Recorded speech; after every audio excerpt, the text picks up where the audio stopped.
आइए बच्चों हम लोग प्रश्नों को देखते हैं। पहला क्वेश्चन है आपके सामने है, सिद्ध कीजिए कि √5 एक अपरिमेय संख्या है। ठीक है बच्चों, अब हमको सिद्ध करना है। हम लोगों को ये बात मालूम हो चुका है परिमेय कौन सी संख्या है और अपरिमेय कौन सी संख्या है। हम लोग अच्छे ढंग से ये सारी टॉपिकों को समझ चुके हैं। अब हम लोग इसको क्या करेंगे बच्चों, तो सोल्व करेंगे। आप लोग सिर्फ ध्यान से एक क्वेश्चन को देखोगे, बाकी का क्वेश्चन आप बिल्कुल आसानी से सोल्व कर पाओगे। यहां से बच्चों हम लोग देखते हैं, यहाँ पे हम लोग सोल्व करने का काम कर रहे हैं। ठीक है बच्चों, अब देखिए हम लोगों को क्या करना है, सिद्ध करना। क्या करना है बच्चों, सिद्ध करना है, मतलब दिखाना है कि √5 एक अपरिमेय संख्या ही है। ठीक है बच्चों, यहाँ पे आप लोग देख पा रहे हो, जो यहाँ से समझो क्या करना है बच्चों, तो सिद्ध करना है। किसको करना है, तो √5 एक क्या है, अपरिमेय संख्या। ठीक है, अब यहाँ से आप लोग देखो हम लोग क्या करेंगे, हम लोग उल्टा मानते हैं। ठीक है बच्चों, यहाँ पे हम लोग लिखेंगे माना √5 एक परिमेय संख्या है। क्या है बच्चों, परिमेय संख्या है।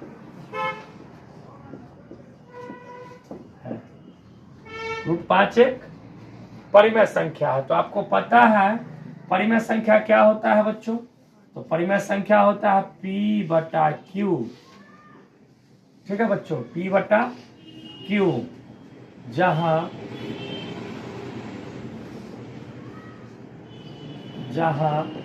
Q does not 0। ठीक है बच्चों, Q 0 नहीं होना चाहिए, तथा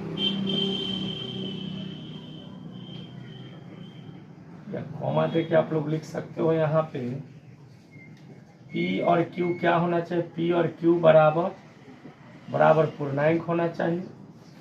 P और Q क्या होना चाहिए बच्चों, तो पूर्णांक होना चाहिए, तथा P और Q का जो HCF आएगा बच्चों, HCF आएगा वो कितना आएगा, 1 आएगा। क्या आएगा बच्चों, 1 आएगा। ठीक है, अब हम लोग क्या करते हैं, ये तो परिमेय संख्या की शर्तें हैं जो कि हम लोग इसके पहले जो टॉपिक बतलाया गया है उसमें अच्छे ढंग से इसको समझा दिया गया है। ठीक है बच्चों, अब यहाँ पे आप लोग देखो P/Q, और यदि हम इसको परिमेय संख्या बाबू माने हैं तो हम किसके बराबर रखेंगे इसको, तो P/Q के बराबर हम √5 को रख सकते हैं। ठीक है बच्चों, अब आप क्रॉस मल्टीप्लिकेशन कर लो, इसके नीचे तो 1 है। ठीक है, P बराबर P, और P को यदि Q को हम √5 से गुना करेंगे तो √5Q हो जाएगा। ठीक है बच्चों, अब एक बात हम लोग लिख रहे हैं यहाँ पे, देखो दोनों तरफ क्या लिखेंगे बच्चों,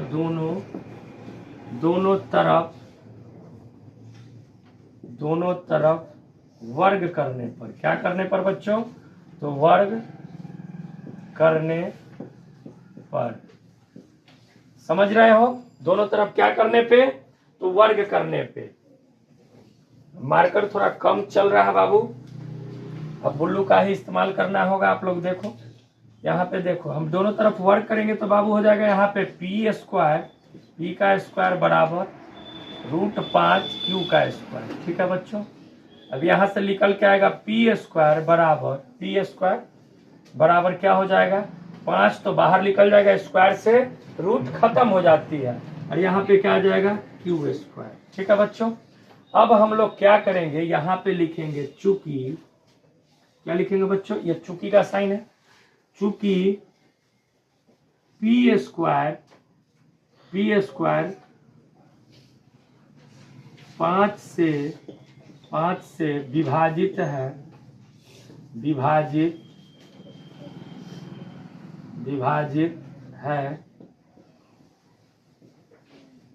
इसीलिए P भी 5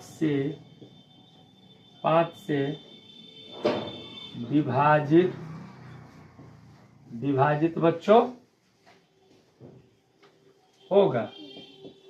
अब ये आप इस चीज को हमको बतलाओ, कोई संख्या है यहाँ पे आप समझो 25 5 से विभाजित है, मतलब यहाँ पे आप समझो 5 का स्क्वायर 5 से विभाजित, ठीक है बच्चों।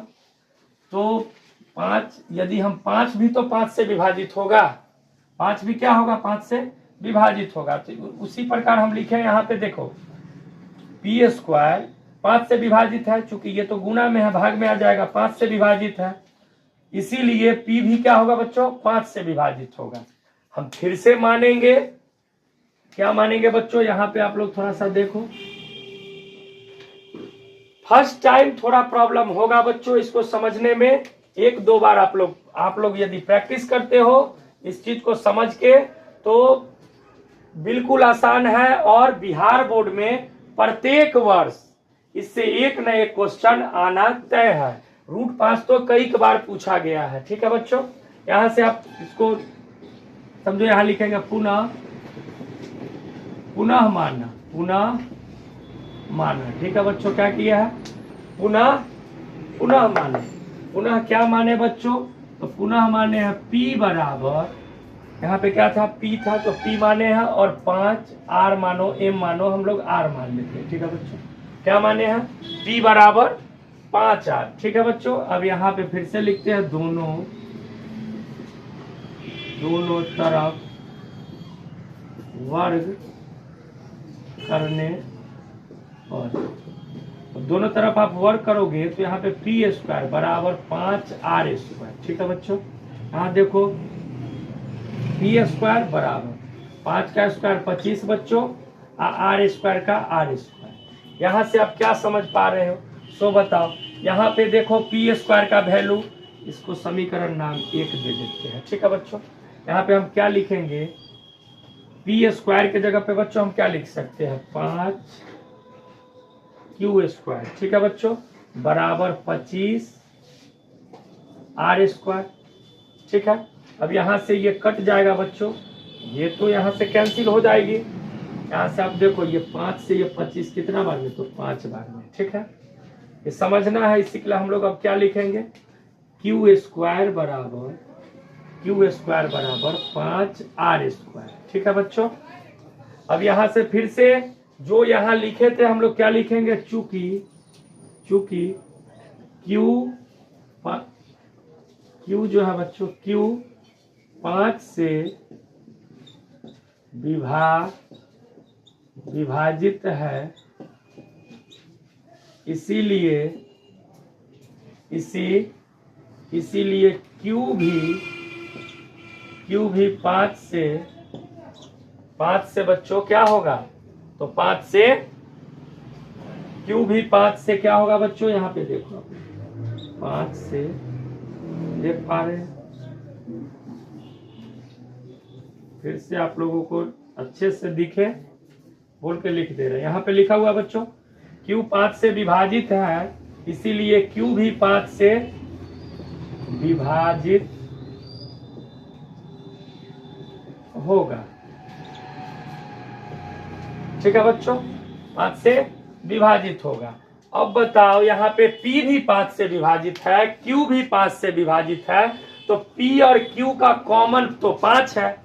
आपको पता है जो P और Q का कॉमन को ही तो एचसीएफ बोलते हैं।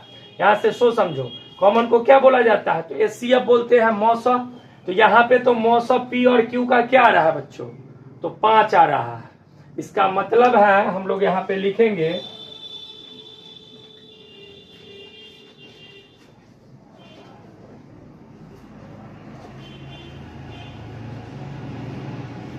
यहाँ पे आप हम लोग क्या लिखेंगे, हम लोग लिखेंगे P, चूंकि P व Q का जो एचसीएफ है बच्चों, वो एक न होके क्या आ रहा है, सो बताओ, तो 5 आ रहा है। डज नॉट इक्वल क्या आ रहा है, यहाँ पे तो 1 नहीं आ रहा है, सो बताओ 1 आ रहा है, 1 नहीं आ रहा है, क्या आ रहा है बच्चों, 5 आ रहा है, ठीक है। इसके लिए हम कह सकते हैं अतः हमारी मान्यता